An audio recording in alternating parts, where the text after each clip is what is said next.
not real wax. This is a made in the lab wax-like material that's actually water-based until it dries. Figure that out. Yeah. Once it dries, it resists the water-based glaze. So the bottoms of your pots, you should wax. The lid seat, you should wax.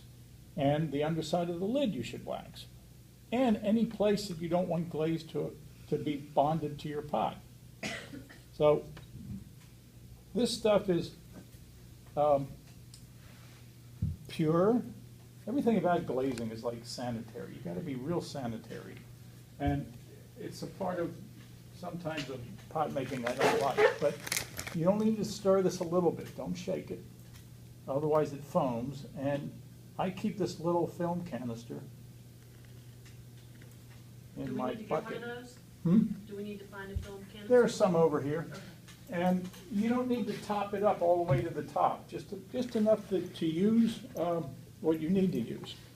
Now, the reason we don't just stick our brush into the bottle is there are people that don't want red iron on their pot. And while I'm painting this on my pot, red iron is getting in the brush. There's no way to avoid it, and then I'm dipping it back in there.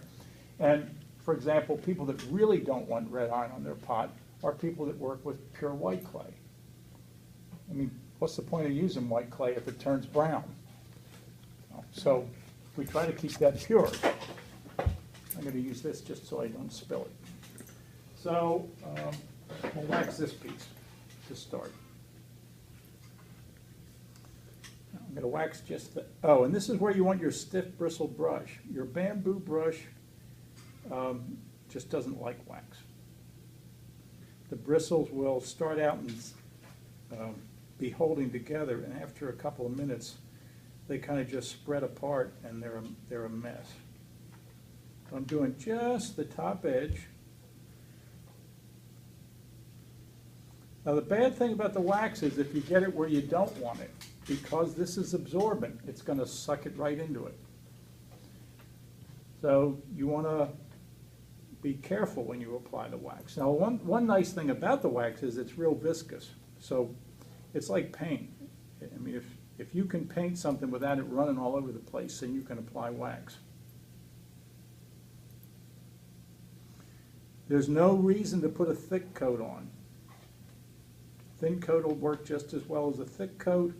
And the bad thing to me about this manufactured wax is it takes a pretty long time to dry.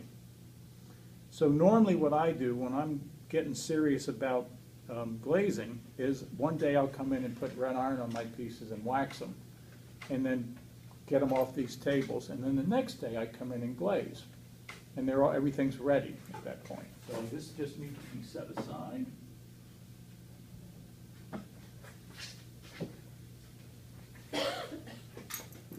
Now, this one, I know that if I go right up to that edge,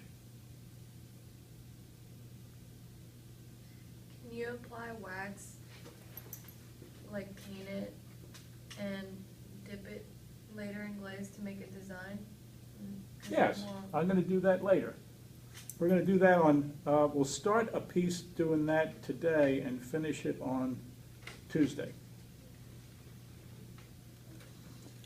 Yeah, if you've ever worked with batik, anybody? No, okay, well. If I apply a glaze to a piece, I can wax a design on the piece and then dip it in another glaze. And where the wax is, I'll have the first glaze by itself, and where the wax wasn't, I'll have one glaze overlapping another glaze, which is going to produce a new color. You don't really know exactly what those colors are going to be until you try.